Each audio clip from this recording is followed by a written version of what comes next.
कभी ऐसा महसूस हुआ है कि अंदर से एक आवाज आ रही है कि तुम इससे कहीं ज्यादा कर सकते हो, लेकिन दिन के आखिर में हम खुद को वही स्क्रॉल करते हुए पाते नहीं है, और धीरे धीरे ये आदत हमारे सपनों को, हमारे जुनून को, एम्बिशंस को निगल जाती है। बिल्कुल। यही है टालमटोल, एक ऐसा साइलेंट थीफ जो हमारी सबसे कीमती चीज, हमारा पोटेंशियल, चुरा ले जाता है। स्रोत में एक बहुत अच्छी कहानी है उस बाज की जिसे सोने के पिंजरे में रखा गया और वो अपनी सबसे जरूरी चीज भूल गया, उड़ान। सपने भी ठीक ऐसे ही मरते हैं जब कोई अपने कंफर्ट जोन के सुनहरे पिंजरे में कैद हो जाता है। और यही आज हमारी बातचीत का सेंटर पॉइंट है। हम सब टाल मटोल को आलस से जोड़ते हैं, सोचते हैं कि मैं बस आलसी हूं। हाँ, ज्यादातर लोग यही सोचते हैं। लेकिन असलियत इससे कहीं ज्यादा गहरी है। ये सिर्फ आलस नहीं है, ये एक इमोशनल रेगुलेशन प्रॉब्लम है। इमोशनल रेगुलेशन प्रॉब्लम, ये क्या है? हार्वर्ड की एक स्टडी बताती है कि हम किसी काम को इसलिए नहीं टालते क्योंकि वो मुश्किल है, बल्कि इसलिए क्योंकि उस काम से जुड़ी जो फीलिंग्स हैं वो मुश्किल हैं। अच्छा। जैसे फेल होने का डर, परफेक्ट न कर पाने की चिंता या खुद पर शक। हमारा दिमाग डिजाइन से ही दर्द और असुविधा से बचना चाहता है, तो वो हमें तुरंत किसी आरामदायक चीज की तरफ धकेल देता है। बिल्कुल। तो आज का हमारा मिशन साफ है। हमारे पास एक बहुत ही दिलचस्प ऑडियो बुक समरी है जो इसी टॉपिक पर है, और हम उसी के जरिए इस पूरे मामले की तह तक जाएंगे। पहले ये समझेंगे कि ये टालमटोल और कंफर्ट जोन का जाल काम कैसे करता है, और फिर सबसे जरूरी हिस्सा, समाधान। हाँ, वो प्रैक्टिकल तरीके जिनसे हम अपने दिमाग को एक्शन लेने के लिए ट्रेन कर सकते हैं। ये सिर्फ थ्योरी नहीं, ये एक्शन का ब्लूप्रिंट होगा। तो चलिए इस छिपे हुए दुश्मन को समझते हैं। स्रोत में टालमटोल को साइलेंट किलर कहा गया है, और ये एकदम सही है। ये शुरुआत में मीठी कैंडी की तरह लगता है ना? हाँ बिल्कुल। बस 5 मिनट और एक एपिसोड और देख लेता हूँ, मंडे से शुरू करूंगा। ये सब सुनने में कितना अच्छा लगता है, लेकिन असल में यही आराम धीरे धीरे हमारी एम्बिशंस का गला घोंट देता है। स्रोत में एक कहानी है, उसने मुझे वाकई हिला दिया। कौन सी? एक आदमी की जो 5 साल से अपने सपनों का बिजनेस शुरू करने की प्लानिंग कर रहा था। उसके पास आइडिया था, प्लान तैयार था, पर हर सुबह वो सोचता, आज सही दिन नहीं है, कल से। 5 साल तक? 5 साल। एक दिन उसने शीशे में खुद को देखकर कहा, मेरी जिंदगी का सबसे बड़ा चोर समय नहीं है, मैं खुद हूं। ये लाइन मेरे दिमाग में अटक गई है। और इसके पीछे की साइंस बहुत फैसिनेटिंग है। जब हम कोई नया या चैलेंजिंग काम करने का सोचते हैं तो हमारे दिमाग का एक हिस्सा, अमिगडाला, एक्टिवेट हो जाता है। ये दिमाग का थ्रेट डिटेक्टर है ना? बिल्कुल। ये नए काम को एक खतरे की तरह देखता है। तो दिमाग का पहला रिएक्शन होता है भागो, और वो हमें तुरंत आराम की तलाश में भेज देता है। और यहीं से वो लूप शुरू होता है। हाँ, चैलेंज, फिर डर, फिर टालमटोल, जिससे थोड़ी देर का आराम मिलता है। और फिर गहरा पछतावा और गिल्ट। एग्जैक्टली। और वो गिल्ट अगले दिन काम शुरू करना और भी मुश्किल बना देता है। तो असल में दिमाग हमें बचाने के चक्कर में हमें ही डुबो रहा होता है, हमें हमारे कंफर्ट जोन में कैद करके। ये कंफर्ट जोन शब्द हम बहुत सुनते हैं, पर ये जितना आरामदायक लगता है उतना ही खतरनाक भी है। हाँ, स्रोत में इसे सुनहरा पिंजरा कहा गया है, और मुझे नहीं लगता इससे बेहतर कोई और शब्द हो सकता है। बिल्कुल सही। दिखता बहुत सुरक्षित है, लेकिन है तो पिंजरा ही। एक युवा बाज की कहानी है जिसे बचपन से एक बड़े आरामदायक पिंजरे में पाला गया। उसे हर दिन खाना मिलता, कोई डर नहीं, कोई मेहनत नहीं, कुछ नहीं। जब वो बड़ा हुआ तो उसके मालिक ने पिंजरे का दरवाजा खोल दिया, लेकिन उस बाज ने उड़ने की कोशिश तक नहीं की। क्यों? क्योंकि उसके लिए वो पिंजरा ही उसकी दुनिया बन चुका था। वो अपने आराम का आदी हो गया था। आज हम में से ज्यादातर लोग उसी बाज की तरह हैं। बिल्कुल। और साइंटिफिकली देखें तो कंफर्ट जोन हमारे दिमाग का एक डिफेंस मैकेनिज्म है। ये हमें तनाव और चिंता से बचाने की कोशिश करता है। लेकिन यहाँ एक बहुत बड़ी उलझन वाली बात है। क्या? कि ग्रोथ यानी विकास हमेशा असुविधा के दूसरी तरफ होता है। ये एक यूनिवर्सल नियम है। मसल्स बनाने के लिए वजन उठाना पड़ता है। सही बात है। इंसान भी तभी विकसित होता है जब वो अपने आराम के दायरे से बाहर कदम रखता है। स्रोत में एक बहुत गहरी कहावत है, आराम हर मौत की शुरुआत है। वाह। और ये सिर्फ शारीरिक मौत नहीं, ये सपनों की मौत है, महत्वाकांक्षा की मौत है। और सबसे डरावनी बात यह है कि कंफर्ट जोन धीरे धीरे सिकुड़ता जाता है। मतलब जो आज थोड़ा मुश्किल लगता है, कल वो बहुत मुश्किल लगने लगेगा। हाँ, ये एक तरह की मीठी गुलामी है जहां कंफर्ट ही आपका बॉस बन जाता है और आपको कंट्रोल करने लगता है। मतलब ये दोनों चीजें मिलकर सपनों पर एक डबल अटैक करती हैं।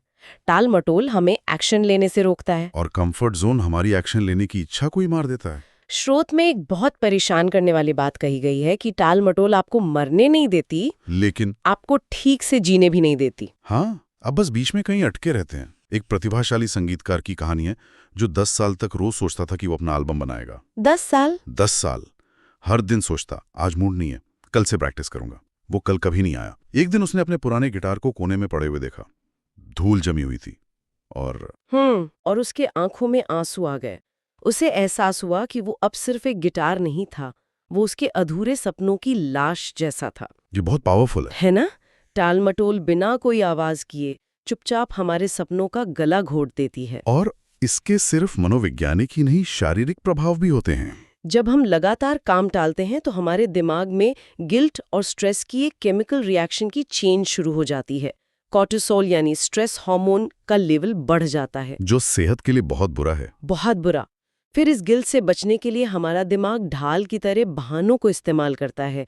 मेरे पास टाइम नहीं है, मेरा मूड ठीक नहीं है, मेरे पास सही रिसोर्सेज नहीं है। और सबसे खतरनाक बात तब होती है जब धीरे धीरे ये बहाने हमारी पहचान बन जाते हैं।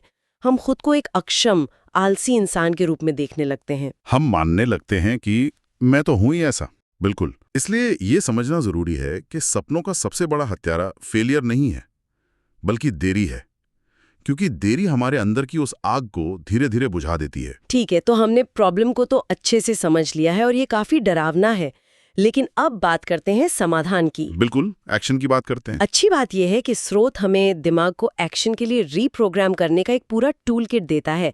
तो पहला टूल है अपने पैटर्न को पहचानना, जागरूकता। हाँ, खुद पर नजर रखना कि हम कब, कहाँ और क्यों टाल मटोल करते हैं। क्या हम मुश्किल कामों से बचते हैं या बोरिंग कामों से? जागरूकता ही बदलाव का पहला कदम है। बिल्कुल। और दूसरा टूल है 5 सेकंड का नियम। ये सुनने में बहुत सिंपल लगता है, लेकिन ये कमाल का काम करता है। 5 सेकंड का नियम? आइडिया यह है कि जैसे ही आपके मन में कोई काम करने का ख्याल आए, तो दिमाग को सोचने का मौका देने से पहले 5 से उल्टी गिनती गिने, 5, 4, 3, 2, 1, और फिजिकली मूव करें। 1 मिनट, ये सुनने में कुछ ज्यादा ही आसान नहीं लग रहा? मतलब 5, 4, 3, 2, 1 और बस हो गया। हमारा दिमाग तो 2 सेकंड में 10 बहाने बना सकता है। क्या ये सच में काम करता है? ये बहुत अच्छा सवाल है, और इसका जादू इसकी सादगी में ही है। ये दिमाग के एनालिसिस पैरालिसिस को बाईपास कर देता है। Analysis paralysis? हाँ, जब आप किसी काम के बारे में सोचते हैं तो आपका दिमाग उसके फायदे, नुकसान, मुश्किलें सब एनालाइज करने लगता है और अक्सर हमें रोक देता है। लेकिन जब आप 5, 4, 3, 2, 1 गिनते हैं तो आप अपने दिमाग के सोचने वाले हिस्से को शट डाउन करके एक्शन मोड में चले जाते हैं। अच्छा। ये एक फिजिकल ट्रिगर है जो उस मेंटल लूप को तोड़ता है। ये दिमाग को हैक करने जैसा है। ओके, ये दिलचस्प है। मतलब सोचने से पहले एक्शन लेना। ठीक है, तीसरा टूल है बड़े काम को छोटे छोटे हिस्सों में तोड़ना। बिल्कुल। जैसे मुझे पूरी किताब पढ़नी है, ये सोचकर ही टेंशन हो जाती है। इसकी जगह अगर हम कहें मुझे आज सिर्फ 5 पेज पढ़ने हैं, तो वो बहुत आसान लगता है। हाँ, और अक्सर वो 5 पेज का 50 बन जाते हैं, पता ही नहीं चलता। बिल्कुल। और चौथा और पांचवा कदम इसी से जुड़े हैं। चौथा है विजुअलाइजेशन, यानी ये कल्पना करना कि काम पूरा हो चुका है और आप उसकी सफलता को महसूस कर रहे हैं। और पांचवा है अपने सेल्फ टॉक को बदलना। मुझसे नहीं होगा जैसे वाक्यों की जगह मैं अभी एक्शन लेता हूं जैसे पॉजिटिव वाक्य दोहराना। ये हमारे सबकॉन्शियस माइंड को रीप्रोग्राम करते हैं। और छठा और बहुत जरूरी कदम है एक्शन के लिए सही माहौल बनाना। हाँ, डिस्ट्रैक्शंस को दूर करना। अगर किताब पढ़नी है और सामने टीवी चल रहा है तो ये नामुमकिन है। बिल्कुल। ये 6 कदम मिलकर एक बहुत शक्तिशाली फ्रेमवर्क बनाते हैं। लेकिन इन सब में एक आइडिया है जिसे स्रोत गेम चेंजर कहता है। हाँ, और वो है 5 मिनट का चमत्कार। ये शायद इस पूरी चर्चा की सबसे शक्तिशाली अवधारणा है। बताइए इसके बारे में। ज्यादातर लोग सोचते हैं कि काम शुरू करने के लिए पहले मोटिवेशन चाहिए। हम मूड बनने का इंतजार करते हैं। हाँ बिल्कुल, जब फील होगा तब करूंगा। लेकिन सच इसका ठीक उल्टा है। प्रेरणा एक्शन से आती है, एक्शन प्रेरणा से नहीं। Action creates motivation. रुकिए, तो आप कह रहे हैं कि हम सब इतने सालों से गलत सोच रहे हैं? बिल्कुल। हम हमेशा मोटिवेशन आने का इंतजार करते हैं, लेकिन सच ये है कि एक्शन लेने से वो फील पैदा होता है। ये तो पूरी सोच ही उल्टी कर देने वाली बात है। एग्जैक्टली। यही वो आहा मोमेंट है। हमारा दिमाग फिजिक्स के इनर्शिया के नियम का पालन करता है। जो चीज रुकी हुई है वो रुकी रहना चाहती है, और जो चल रही है वो चलती रहना चाहती है। सबसे मुश्किल हिस्सा है किसी रुके हुए काम को शुरू करना। 5 मिनट का चमत्कार ये कहता है कि खुद से सिर्फ 5 मिनट के लिए काम शुरू करने का वादा करो। सिर्फ 5 मिनट, बस 5 मिनट। हाँ। दिमाग को ये एक बहुत छोटा काम लगता है, इसलिए वो इसके खिलाफ लड़ता नहीं है। लेकिन एक बार जब आप शुरू कर देते हैं तो मोमेंटम बन जाता है, इनर्शिया टूट जाता है, और फिर उस काम को जारी रखना बहुत आसान हो जाता है। हाँ। वो 5 मिनट अक्सर 1 घंटे में बदल जाते हैं, क्योंकि अब एक्शन ने मोटिवेशन पैदा कर दिया है। वाओ, ये तो सच में गेम चेंजर है। मतलब मोटिवेशन का इंतजार करना ही सबसे बड़ी टाल मटोल है। बस शुरू कर दो, मोटिवेशन खुद पीछे पीछे आ जाएगा। बिल्कुल ठीक है, तो इन सभी विचारों को एक साथ लाते हैं और बात करते हैं द न्यू यू की। स्रोत में तितली और कोकून का एक बहुत सुंदर उदाहरण है। जब तितली कोकून से बाहर आती है तो उसे बहुत संघर्ष करना पड़ता है। यही संघर्ष उसके पंखों में खून भेजता है और उन्हें उड़ने की ताकत देता है। अगर कोई कोकून को काट दे तो तितली आसानी से बाहर तो आ जाएगी, लेकिन वो कभी उड़ नहीं पाएगी, उसके पंख कमजोर रह जाएंगे। इसी तरह हमारा असली नया रूप भी कंफर्ट जोन के बाहर किए गए संघर्ष से ही जन्म लेता है। बिल्कुल सही। स्रोत में एक गुरु की सलाह का जिक्र है। वो कहते हैं वहां से शुरू करो जहां डर लगता है, क्योंकि डर वहीं होता है जहां तुम्हारी ग्रोथ छिपी होती है। डर एक कंपास की तरह है, हाँ, जो हमें उस दिशा में इशारा करता है जहां हमें जाना चाहिए।